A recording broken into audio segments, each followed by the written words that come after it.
Por quê? Porque há um mistério aqui. Há um mistério aqui em andamento.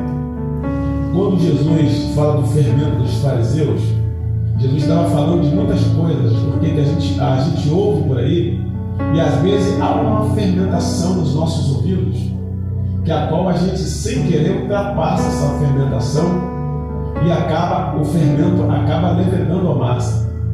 Quando Deus fala que o fermento leveda a massa, porque se você, o Hernandes já trabalhou com padeiro, ele sabe que se botar o fermento muito tempo na massa, o que acontece com ela? Estraga a massa, leveda ela, estraga, né? Então, Jesus está falando que o fermento na massa, ela estraga a massa. Mas Jesus não estava falando desse fermento do pão. Jesus estava falando de outro tipo de fermento, né? Que nós somos fermentados todos os dias. O inimigo nos fermenta todos os dias, porque ele sabe que se ele dominar a nossa mente, ele domina o corpo. Embora o corpo é maior do que a mente, mas a mente, embora sendo pequena, ele tem mais poder do que o corpo. Por quê? A Bíblia diz que a língua é um dos membros mais perigosos que nós temos no nosso corpo. Mais perigosa. A língua ela tem o poder de matar, ela tem o poder de ressuscitar, porque a palavra passa por ela. A Bíblia diz que a língua é considerada como se fosse palito de fósforo. Se você entrar dentro de uma mata, a mata é muito maior do que o palito de fósforo. Mas se você entrar dentro de uma mata e pegar um palito de fósforo, ele é inofensivo. Você olha para ele e você não dá nada, você quebra ele na mão. Mas se você colocar fogo dele e botar dentro de uma mata, você tem que sair correndo, porque você queima junto com ela. Ele tem um poder muito forte, embora pequeno, mas tem um poder muito forte. Então o apóstolo Tiago comparou a nossa língua com um palito de fósforo. Então a gente tem que entender esse negócio. E Jesus vem com fermento. Quando Jesus fala do fermento, você pega o fermento, ele é muito inofensivo, mas ele tem um poder muito forte de química. Quando você coloca ele na massa e você passa 3 dias ali, ele estraga toda a massa, embora faça um estrago terrível. Então o mundo nos fermenta todos os dias, né? Fermentando o nosso ouvido com tantas coisas. Mas você, quando tem uma mente voltada para Cristo, quando você tem uma mente voltada para a Bíblia, quando você tem uma mente voltada para a missão, quando você tem uma responsabilidade na casa do Senhor, quando você tem uma responsabilidade com a palavra, porque a salvação é uma palavra tão pequena, mas ela vem recheada de grandes coisas. A salvação é uma cartilha, a salvação é uma cartilha de 66 livros dentro de um livro. Por que tantos livros, pastor? É uma biblioteca. Né? Livros, 66 livros, é o suficiente para você chegar até o trono da graça de Deus. Então, quando você está pautado na palavra, você não é levado por esse tipo de fermento. Você não deixa o fermento entrar dentro da massa, porque o fermento ele leveda a massa. Quando Jesus estava falando assim, não se contamina com o fermento dos fariseus, porque Jesus falou assim, se afasta de certas pessoas, não anda com certas pessoas, cuidado com o fermento daquela pessoa lá, sai fora dela, porque se você ficar, você vai levedar, vai estragar a sua massa. Então sai correndo dela. Tem pessoas que você não pode deixar ela falar, porque se você está muito tempo perto dela, você ficar muito tempo perto dela, o veneno que sai dela, o fermento que sai dela, pode estragar a sua massa, pode contaminar você. Por quê? Porque a Bíblia diz, resistir o diabo, ele fugirá de vós. Mas a Bíblia diz que você tem que correr na aparência do mal. Eu vou encarar porque eu sou forte. Não vai não. Não vai não, porque não existe forte. Forte é só Jesus. O guindaste é forte demais. O guindaste tem um poder forte. Mas eu já vi tanto o guindaste cair, né? Tá parado lá, daqui a pouco ele toma do nada. Então não é tão forte assim. Porque o forte de verdade ele não cai. Jesus é forte de verdade, ele não cai. Satanás fala que é forte, mas ele já está caindo. Ele é tão forte assim.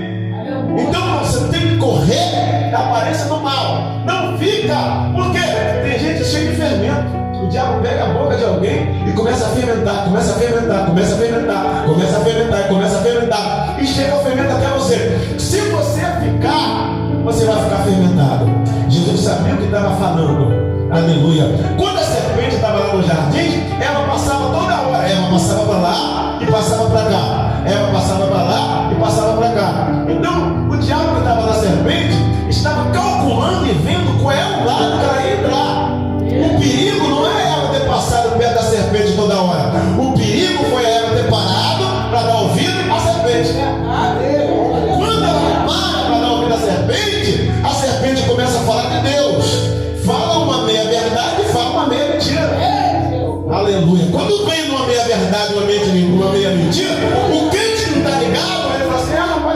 que é verdade mesmo. Pois é, ali teve um fermento ali já.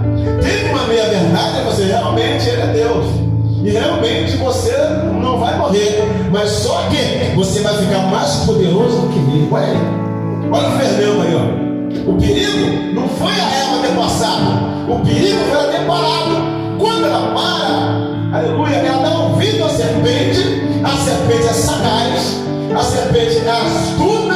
Aleluia, como a Bíblia diz. A serpente é totalmente sagaz naquilo que vai falar. Tem um poder de persuasão. Então ela vai persuadir Eva. Mesmo falando da igreja, falando do Evangelho, falando da Bíblia, falando de Deus, mas está mentindo por trás. Quando tem isso aí, a pessoa que não tem sabedoria, que não tem esse maldade do Evangelho, ele começa a dar ouvido e começa a fermentar. Quando começa a fermentar, o negócio começa a estragar. Quando começa a estragar, se você não sair correndo, você acaba ficando estragado também. Então cuidado com o fermento dos fariseus. Tem muita pessoa que está do teu lado que é fariseu. Você pensa que é seu amigo, mas na verdade não é. Bate no teu ombro, mas anda uma faca atrás de você. Toda vai te apunhalar pelas costas. Cuidado com o fermento de fariseu. Corre desse fariseu. Eu não sei, mas Deus está falando para alguém aqui nessa noite. Cuidado com o fermento de fariseu. Não dá ouvido à serpente, não dá ouvido a Satanás. Dá ouvido à palavra de Deus. Vai orar, entra dentro do teu quarto, fecha a porta e vai orar e perguntar a Deus qual é o caminho que você quer passar. Porque tem pessoas que já estão no caminho errado. Tem pessoas que estão no fundo do poço. Tem pessoas que estão no deserto, no fundo do poço, no caminho errado, mas não quer ir sozinho, quer levar alguém com ele. Sai daquela igreja, está fazendo o que lá? Isso é palavra de serpente, irmão. Isso é palavra de cobra, palavra de Satanás. Quando Deus quer que você saia daquela igreja, Deus vai falar contigo. Não vai falar com o terceiro, não vai falar com o padre, não vai falar com o bispo, não vai falar com ninguém. Ele vai te revelar no teu coração, na tua mente, vai dizer assim, ó, eu quero sair de lá. Por quê? Porque eu estou orando e Deus já me revelou. Ponto final. Mas quem te falou? Ninguém que falou foi Deus.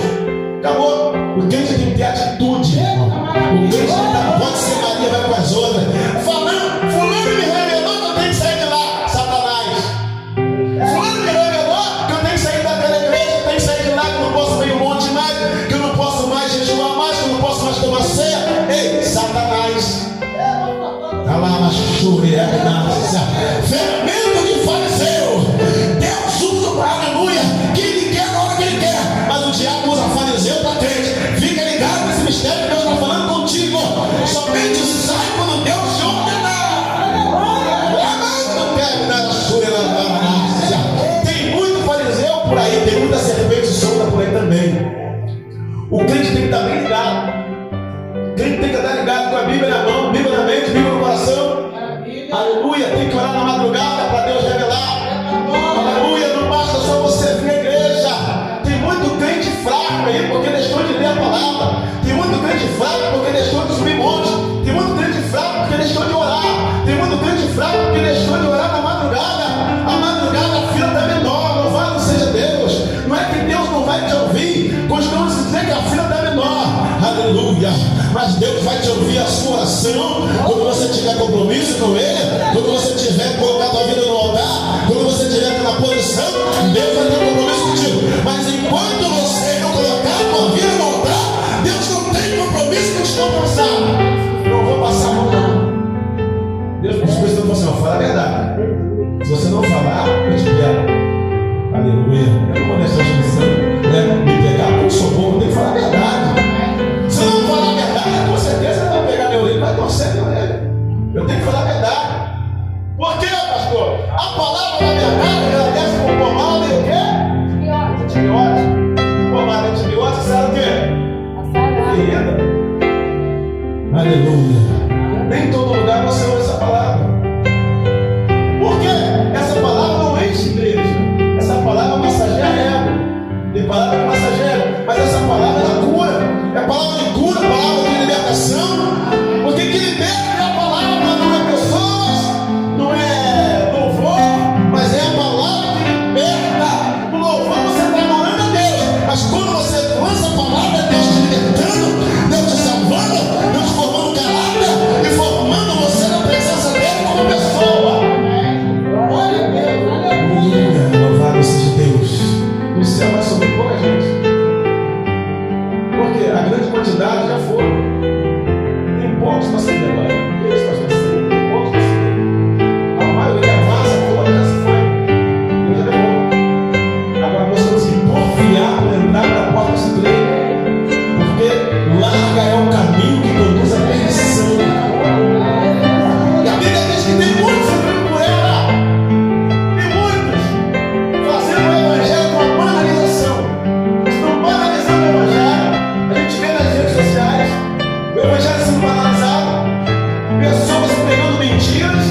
Jesus condena 3 cidades.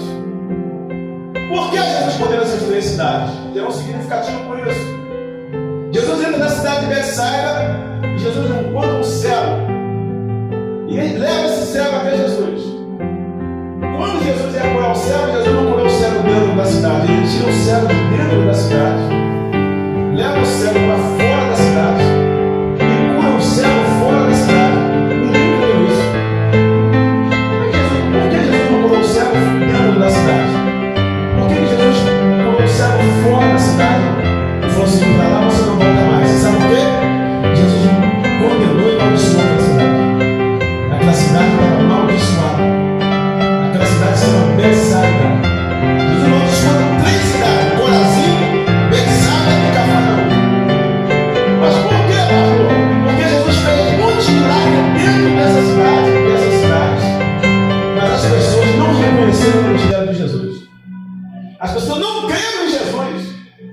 Jesus falou assim: ai de ti, Corazim, ai de ti, Betsaida, ai de ti, Cafarnaum. Haverá menos rigor para Ciro e Sidom do que para vocês.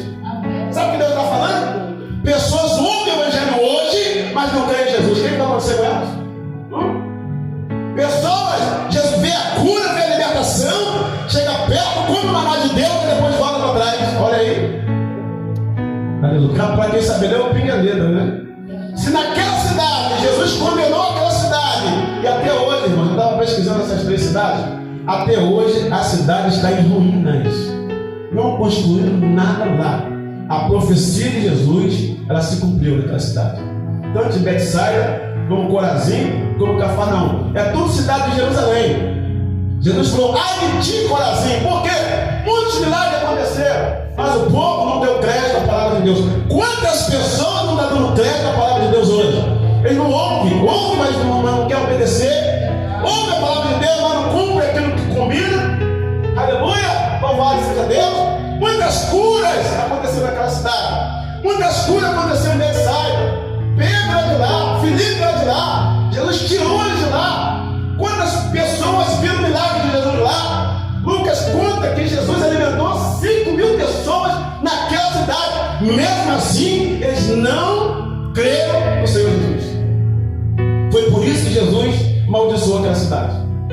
Jesus amaldiçoou 3 cidades. Ele falou mais: haverá menos rigor para Sodoma e Gomorra. Sodoma e Gomorra, você não sabe que é cidade do pecado. Cidade onde eles não ouviram direito a palavra de Deus. Embora tinha um homem de Deus lá, mas ele estava interessado mais no dinheiro do que na palavra. Quando os 2 anjos entram na cidade de Sodoma e Gomorra, a Bíblia diz que Ló estava na porta da cidade junto com os empresários. A Bíblia diz que Ló estava na porta da cidade junto com os presidentes, junto com os prefeitos, junto com os delegados, na porta da cidade. Porque antigamente a prefeitura ficava na porta da cidade. Ló estava junto com ele, porque Ló trabalhava com ele. Então Ló não pregava na cidade. Por quê?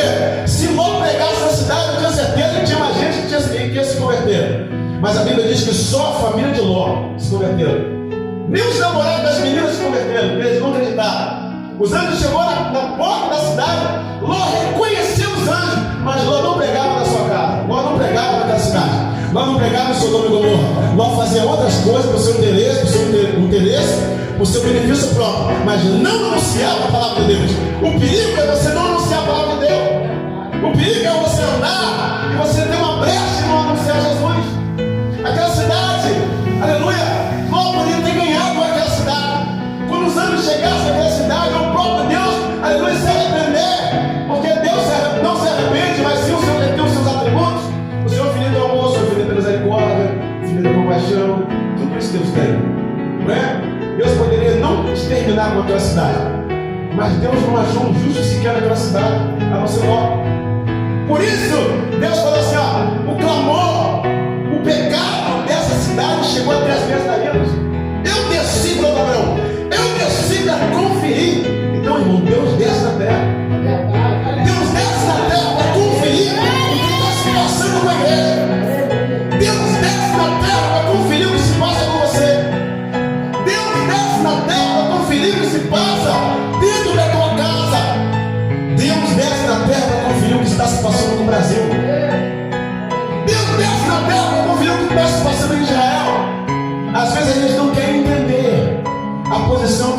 encontra.